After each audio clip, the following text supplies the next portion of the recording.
Hi everyone, I hope you're all well. Thanks very much for coming to the session. If it's okay with everyone, we're just going to give it one more minute or two, just to allow anybody who might be a little bit late arriving or a little bit late logging in the chance to do so before we kick off the session. So we'll start in literally a minute or two. Thanks for your patience.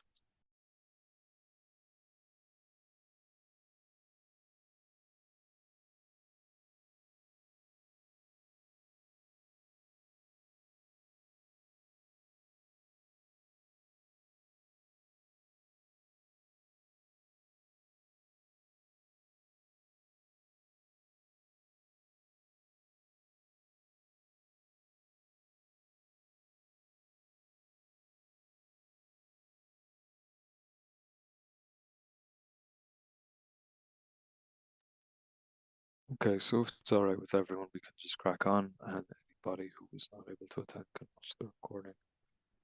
So, you're all very welcome. Thank you very much for coming along to the session today, where we will be looking at Turnitin, the plagiarism detection solution that we'll now be using in MTU. If you have any queries during the session, please do feel free to put them into the Q&A session, and I'll try and deal with them as I come up. And if I can't, or if there's just too much to get through, then we'll come back to any questions anybody has at the end of the session. So the session today, I'm hoping to keep it to under 30 minutes, but basically we're going to be looking at what exactly Turnitin is, how to use Turnitin, how to access a Turnitin plagiarism report, a little bit about how to maybe interpret the Turnitin plagiarism report, because that is an additional element in the process, and also looking at Turnitin submission storage options, excuse me, so you have some familiarity with those.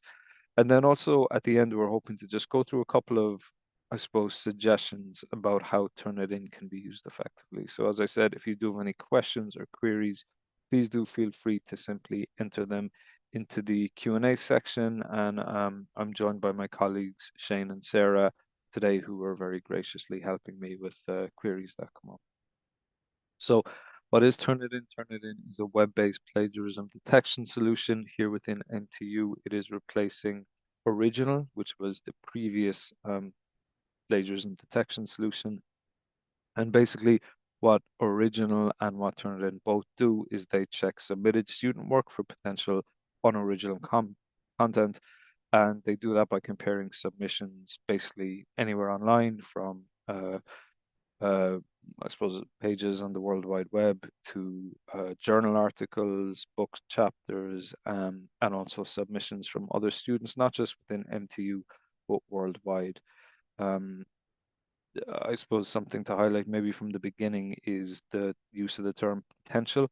So it is important, and we'll kind of talk a bit about this later, to note that Turnitin is not a magic bullet. It is not 100% guaranteed to catch every instance of plagiarism, nor is content which Turnitin sometimes identifies actual plagiarism. Very often it can just be simply a source that has not been correctly quoted or cited. So, but we'll talk a little bit more about that later on. And the way Turnitin operates basically is that it's integrated into the Canvas system in MTU, and it is available for use by MTU lecturers and students across all of their modules. So in terms of the, I suppose, digital learning ecosystem that we have here in MTU Cork campus, this is where Turnitin sits. It sits very much within the assessment kind of space. So the best way to kind of identify the use of Turnitin really is probably to just get right into it.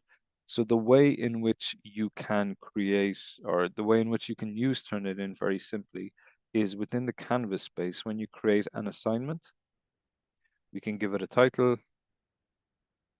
we can give it a description, and what Turnitin will do basically is that Turnitin will appear, or the option to use Turnitin will appear under plagiarism review when we select the submission type of either text entry or file upload. So something just to note is that the submission type for this has to be online, it has to be text entry or file upload. And if you just keep an eye on plagiarism review, you can see here, if I select neither option, plagiarism review disappears. So if you're not seeing Turnitin immediately, more often than not in this kind of page, more often than not, that is simply because file upload or text entry has not been identified. Once we identify these as the types of assignment that we want, then the plagiarism review option will appear. So from here, we can click on the drop down which appears and we can select either original or Turnitin. We're leaving original up for the moment just to make sure that kind of nothing from original is lost, but at a certain date in the future, we will be removing this instance of original, so it is only Turnitin which will be visible here. So when we select Turnitin, some additional options will appear to us within this space.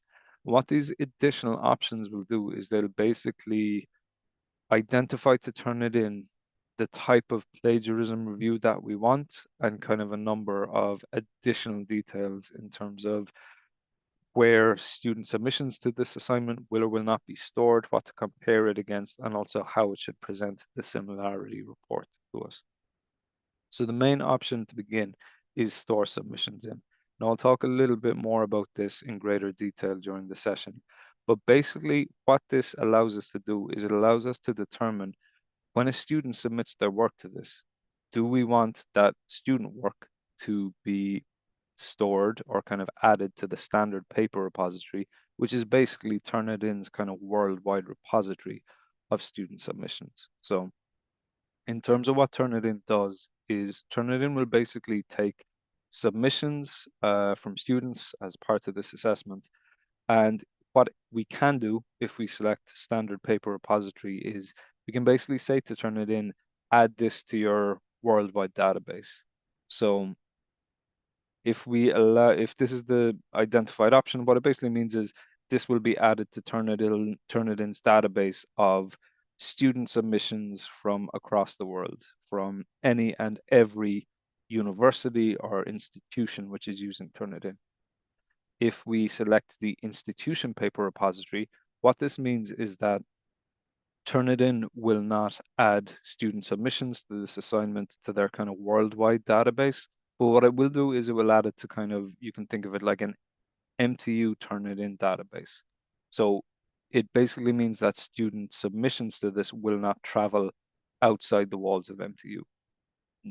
The reason for this is that we might, for example, select this if we don't want student work to be added to Turnitin's worldwide database, but we want to make sure, for instance, that come next year, a student who's submitting against this assignment isn't using, for example, a submission which was given this year. You can think about this as kind of like, students who submit to this assignment previous years. This option will make sure that students aren't basically copying submissions from previous years. The other option then is to not store the submitted papers. And basically what this means is that Turnitin will take the student submissions, it will compare it against the student repository, the institutional repository, the website content, periodicals, journals, and publications, but it will not kind of store the student's work. What it means is it will take the student submission, it will compare it against all these, but it won't basically add this student submission to the kind of essentially the pile of things to check against. If that sounds a little bit confusing in terms of the store submission options, please don't worry too much about it. I'm going to talk about those in greater detail in a little while. It's up to you which one you decide. Generally, I would suggest whatever you and your students feel comfortable with. The standard paper repository is probably the broadest option, but if you're not comfortable with Turnitin, like using student submissions to compare against, for example, student submissions in other universities, you can select the institution paper repository. In terms of what you compare the submissions against, generally we would recommend that you leave all of these boxes ticked, which they usually are by default. And all this really means is that you are ensuring that when a student submits against this particular assignment, Turnitin will compare that student submission against its kind of worldwide repository or its kind of global database of student submissions. So student submissions from other universities, other institutions, basically anywhere else which is using Turnitin. The institutional repository, which, as I mentioned, is kind of like MTU's Turnitin database. Website content is very much kind of what it says on the tin, and periodicals, journals, and publications the same. So if you want to be, I guess, comprehensive in terms of, checking student submissions against kind of the broadest range of categories or spaces or content, you can simply leave all of these ticked. In terms of the similarity report, then there are some additional options which we can select. Excluding bibliographic materials is just that. It will not count anything Turnitin identifies as bibliographic in its plagiarism detection. It will also, if we tick this, exclude quoted material. So anything in quotes, it will say, okay, I am accepting that is not plagiarized material. Small sources simply refers to smaller kind of instances of content that could be identified as potential plagiarism. And enabling grammar checking is pretty much just that. It simply adds an element of spelling and grammar checking in the similarity report, which it will generate. We can select the option then in terms of when we want to show the report to students. If we want to students to submit against this particular assignment and to get access to their plagiarism report immediately, we can simply leave it as immediately. If we select after the assignment is graded, this will mean that the student will have access to the plagiarism report that Turnitin produces, but only after I give marks and feedback to this assignment. The other option is after the due date. So for example, the deadline, if I want students to give this paper by, let's say, the 5th, 4th of October, that means that, and I select this means that the plagiarism review will become available to students only after this particular date. And then the final option is never. So if I never want students to be able to see the results of the plagiarism review, then I can simply select never. The importance of this element really comes down to whether you want to offer students the chance to resubmit should plagiarism be detected. So for example, if I allow this as immediately, let's say I have this assignment and I'm setting the due date of the 4th of October. If I identify as show report to students immediately, from a student perspective, what that will mean is they will submit against Turnitin, and if they have plagiarized material, then they will get quite a high report or quite a high score in the similarity report. So Turnitin will say to them, okay, this is showing up as 70% plagiarized material. Now, presumably if the student submits ahead of the due date, let's say the student submits on the 1st of October, what that allows the student to do is to identify that kind of, okay, this is showing as very highly plagiarized. And what it will allow them to do is it will allow them to go back to rewrite the report and to resubmit to turn it in. So if we set the report to students to provide them the feedback immediately, what it will essentially do is it will give them a chance to go off and correct their work and resubmit. If we set the report, showing the report to student after the assignment is graded, what that basically does is it removes the opportunity or the option for the student to amend their work and to resubmit it. So there's a lower chance of plagiarism, or there's a lower plagiarism score. It's very much up to you as an individual what your preference to that would be. Generally, showing the report to students immediately, as I said, allows them the opportunity to, produce non-plagiarized work, assuming they submit something and it shows up with a high plagiarism score. If we decide to only show the report to students after the assignment is graded, we are removing that opportunity to them. This is kind of a stricter, I suppose, approach to plagiarism detection, because if the student only gets the plagiarism report after the assignment is graded, the grades are in at that stage. They have no capacity to amend their work. Generally, as I said, this is very much an individual choice for you as a lecturer. I tend to allow the report to go to students immediately because I guess I would prefer that they if they have plagiarized, I want them to see that that is not going to fly, and to allow them the opportunity to submit something which is not plagiarized. But as I said, that is very much up to each person individually in terms of how they would like to approach that. So I suppose the thing to remember there in terms of showing the report to students is it does have that does carry quite a bit of impact. If it's set to immediately, the student can if they get a high plagiarism score, they can resubmit and they can improve. If it is set to after the assignment is graded, then the student has no ability to kind of, you know, avoid an instance of a breach of academic integrity. So as I said, it's up to each individual. Like, speaking only in terms of what my preference is, I prefer to give them the opportunity. When we're happy with all of that, and it is as simple as that, really, it is just relates to this plagiarism review section. We can hit save and publish. And from a student perspective, then they very simply go through the standard process of starting the assignment, uploading a file, and the only addition that Turnitin adds really from a submission point of view is that they have to tick this box where they agree to the tool's end user license agreement. And it's also something of a statement that the assignment submission is their own original work.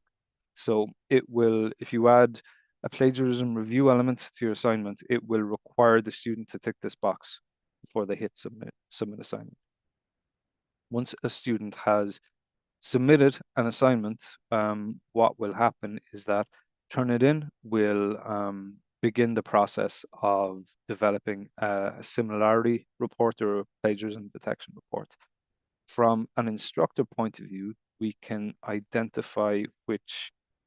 view the plagiarism detection report by simply going into the assignment in question, going into SpeedGrader,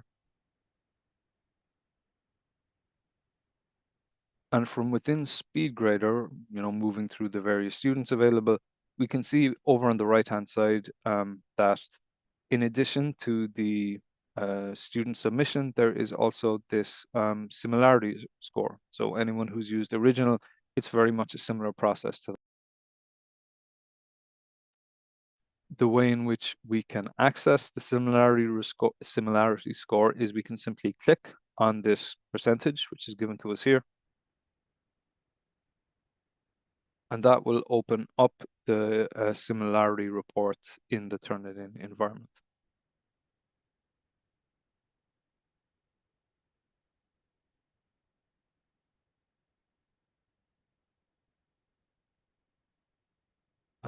So I can see there's some questions there from Trina and Declan. If it's okay with yourselves, I might just finish this bit just talking about the similarity score, and then I'll circle back to the queries you put into the Q&A. And I would say as well, if anybody else does have any additional questions, please just enter into the Q&A, and I'll try and cover them once I've talked a little bit about this about the just how to interpret the similarity report really. So the similarity report will very simply, it's kind of, as you can see, the kind of interface is split into two, a left-hand side and a right-hand side. The left-hand side displays the student work. The right-hand side will give us a breakdown of the similarity kind of, the potential instances of plagiarism. So it's kind of useful, the more up-to-date interface in terms of Turnitin, it basically kind of color codes things. So we can see here items which are red are items which are not cited or quoted. Anything which is orange is missing quotations. Anything which is this kind of yellow color is missing a citation. And then green items, basically you don't have to kind of worry too much about those. Those are kind of safe. So the kind of color coding is a useful kind of breakdown. Down the page, then it gives us more detailed kind of feedback in terms of, I suppose, elements which are not cited or quoted. Further down the page, then it moves into the kind of orange and yellow sections, which is more about identifying, items in the paper which are missing citations and so on and so forth. What we can do as well at any stage, so we can kind of get a general breakdown by looking on the kind of right-hand column and then going through the piece. If we want to, we can find out more information about any of the areas which have been highlighted, by simply clicking on them, and that will bring up on the right-hand side where exactly Turnitin thinks this content has been taken from. Another way of going through this process, should you wish to, is you can click on sources. And by clicking on the sources tab up here, that basically gives us a breakdown of the kind of the highest percentage instances of plagiarism detection. And again, if we click on any of these, they'll bring us to instances where this has come up, and I can move through the different instances. For example, where this source has been identified as kind of taking content has been taken from this source by clicking on the forward and back arrows here. So that will kind of take us to all the instances where this particular URL, which is 11 text box, 297 match words, where this has been identified. Also, up in the top right corner, there's filter options where we can compare submissions against these different kind of elements. So you might recognize these from the actual plagiarism review setting in the assignment. So, you know, what to compare the submissions against, then the similarity report. So we can see those here in the filter section. And if we want to, we can adjust these, or we might find, for example, that, okay, exclude bibliography elements, exclude quoted text, exclude cited text. And what that can do if we want to is when we hit apply filter, we can see that that drops the plagiarism detection score. So that, I suppose, is kind of a way of looking through the results of the Turnitin similarity report. Now, something which we can do as well, should we wish to, is, you know, we might find, for example, that, you know, sometimes a student might have quite a high percentage in terms of overall similarity, but that might be down to, for example, they've been quoting extensively, but maybe the system hasn't picked that up, or they haven't kind of quoted in the right way, or they haven't cited in the right way, or they kind of are frequently referencing content which is done in an acceptable way. So if, for example, I find that, you know, a large percentage of the similarity score relates to, for example, this URL, something which I can do is I can click into this, and as I said, it will take me through all the instances in the system where content has been taken from. So for example, you know, this element in terms of the UN Declaration on the Elimination of Violence Against Women. And what I can do, should I wish to, is I can view more information about the source this is taken from by clicking the button here. If I decide that this is not an instance of plagiarism, I can click exclude match. Now we can see here what that does is it basically identifies that, okay, this item here is not an instance of plagiarism, and we can see here that the similarity score drops based on that. Similarly, or excuse me, in a similar way, if I know that one of the sources here is fine to use, that it's not something which I suppose counts as plagiarism, what I can do is I can simply click on the sources tab. I can go through the various sources which are being provided, and I can click on exclude source. And what that will do is it will basically, any instances of, for example, this content from this source, it will identify that as not plagiarism. So for example, if I decide these few items are not instances of plagiarism, I can simply exclude source, exclude source, exclude source.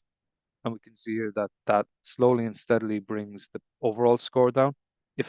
Once I've begun excluding sources, this will also appear. So I can see that there's 5 exclusions here.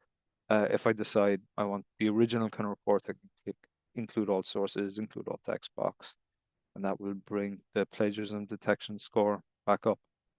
So that really is the process of accessing, so through SpeedGrader, accessing the plagiarism review or the similarity report, and then kind of being able to go through the system to interpret it and kind of understand it. So I know there was 1 or 2 questions. I might just try and take the time now to maybe go through these. Okay, great. So I see that Shane and Sarah have been answering those. Vincent asks, will Turnitin automatically see the assignments that were submitted to Original over the last few years? Yeah, so what we're doing at the moment, Vincent, is we're in the process of migrating submissions that were submitted to Original to MTU's Turnitin institution paper repository. So items which were submitted to original, new submissions will be compared against those. So, I think that that should answer that. Um, like I mentioned, kind of in terms of the overall process, it really is as simple as creating an assignment and including the plagiarism review option. To access the results, simply click into SpeedGrader and click on the percentage score that's given, and then you can access and interpret the results of that in this space. A couple of, I guess, just considerations, and if anybody does any other questions, please do feel free to put them into the Q&A section, and we'll get to those. But I suppose a couple of elements which we have found quite useful in terms of thinking and using Turnitin. We've identified a couple of those, so just wanted to cover those now. If you think there has been an instance of plagiarism, if you do feel that there has been a strong possibility that plagiarism has occurred, it's not really our expertise, obviously, in the Department of TEL. So the recommendations is that you would contact your HOD or module coordinator, and obviously there is an academic honesty and integrity policy which is available and which is the policy at the moment for the use for potential instances of academic integrity. We've already mentioned that at the moment we're in the process of migrating submissions which were submitted to original to the Turnitin institution repository. So those will be included in kind of what student submissions are compared against. If you want students to be able to submit a draft and resubmit, as I mentioned, that kind of, I suppose this is slightly different to what I mentioned in that, in this instance, if I want students to essentially be able to see the results of the plagiarism detection and to give them the opportunity to improve that, I can simply set this report to show to students immediately. Being able to allow students to submit a draft is slightly different, and maybe this would relate more to elements such as PhD instances or similar. So let's say there's a situation where I want the student to be able to submit a draft of their thesis, and I want them to be able to identify plagiarism detection based against that, and then at a later date be able to submit the final submission. If I set up, let's say, a Turnitin assignment for that without thinking, what can happen is the student might submit the draft of their thesis.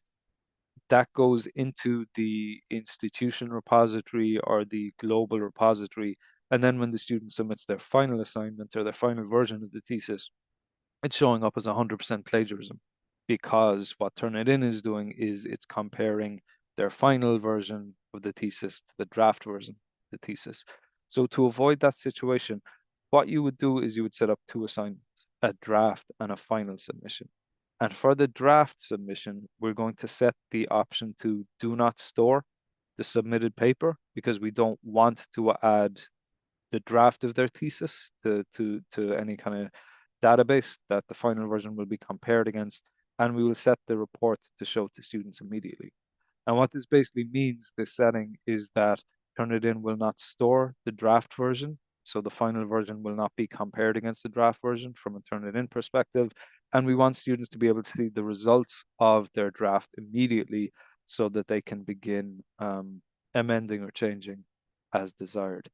An alternative to this is you could set one assignment, and what you might say to students is, and again with the same settings, you might say, okay, I want you to submit, the draft by the 5th of October, and after they've done that, to say, and now I want you to resubmit the final version for the 8th of November.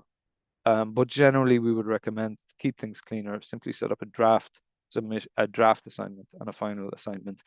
For the draft assignment, it's important that you use these options specifically. Just to mention briefly, just in terms of Turnitin and artificial intelligence, so the question of kind of Gen AI developed content developed with ChatGPT, or so on and so forth. There is no magic bullet essentially in kind of this space. So, there are no clear guarantees that, excuse me, there are no clear guarantees that any plagiarism detection tool will capture instances of Gen AI developed content with 100% certainty. So the nature of how Gen AI platforms are used really does mean that there is no system which is guaranteed to capture or identify content which has been developed with generative AI. And I suppose our perspective and our experience in the Department of TEL is that anyone who kind of tells you that is it's worth taking their claims certainly with a large grain of salt. So in terms of, I suppose, how we might look to deal with, you know, plagiarism based on Gen AI tools, there's a couple of just very clear common sense elements that we can do, and that can be very effective. A really key thing is setting clear assessment parameters. So very clearly communicating to students that you can use tools like ChatGPT for maybe, you know, getting feedback on how to maybe improve your writing, on potentially idea generation. You cannot use Chat GPT or tools like that to develop content or to create responses to submissions. So being very clear in terms of what you as an individual lecturer, you know, feel is permissible or not permissible in terms of these tools. Maybe looking at alternative forms of or tools for assessment. So there are a number of different kind of uh, approaches which Canvas can facilitate in terms of assignments, for example, student annotation, and different kind of forms of assessment or assessment which incorporates elements like personal reflection or real world case studies or projects. It's very hard to basically develop content using Gen AI engines that will kind of answer those kind of assignments or kind of meet the requirements of those kind of assignments. Another element which we would suggest is highlighting the presence of Turnitin to students. So very simply identifying to students when presenting the assessment that your content will go through Turnitin, and any instances of plagiarism detection will be identified. So really just kind of presenting Turnitin as a strong form of deferral is actually, in my opinion and experience, a very good way of approaching or even using Turnitin. So not only does Turnitin do the work of comparing and trying to identify instances of plagiarism, but it is also a deterrent to students. If we can communicate to students that their work will be going through Turnitin, that may very well turn off students from even attempting to plagiarize, which is in many ways the best possible outcome. Focusing on the process as opposed to the very final output um, in the kind of overall process of assessment is good. And generally as well, simply talking to students in terms of their use of generative AI platforms, in terms of, I suppose, the benefit and the importance of doing the assessment themselves to kind of get the learning, get the feedback, and get the experience, and how important that is for their learning journey, but also for their ability to operate in industry. So yeah. So in terms of supports which are available, as always, Canvas Tier 1 support is available as a resource to you, as a 24/7 resource. This is available in the help area, and we would strongly recommend web chat as the main means of being able to talk to a Canvas support agent. For TEL specific issues such as cross-listing, so on and so forth, there is edtech at mtu.ie, and then Turnitin support have a help center, and that is their primary means of providing support. So that is helpcenter.turnitin.com.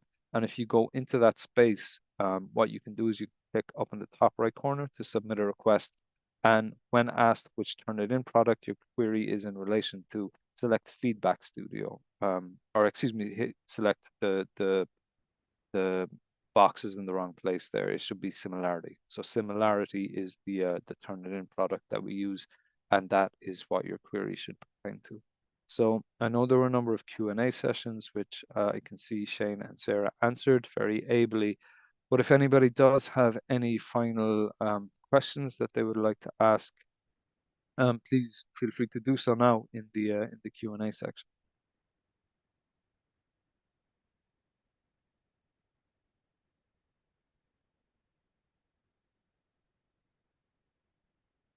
Okay, I'm going to take that as a sign that there are no further questions, in which case all that's left to say is thank you very much, everyone, for coming along to the session. We hope it was of some use to you, and we will be providing more training sessions. We will have a training session this Thursday, and then Wednesday of next week we will be doing a kind of an open drop-in session where people can come along and simply ask questions in terms of the use of Turnitin. We also have a number of help articles we've developed in our help kind of doc set in the help doc section. Again, the easiest way to access that is to go to tel.cit.ie and then click on the staff resources area and the help doc and articles. So there's a number of articles in there around Turnitin, which you can reference and review also. Otherwise, thank you so much, everyone, for coming along. And as I said, we hope it was of some use to you. So thanks again, and hope that everyone has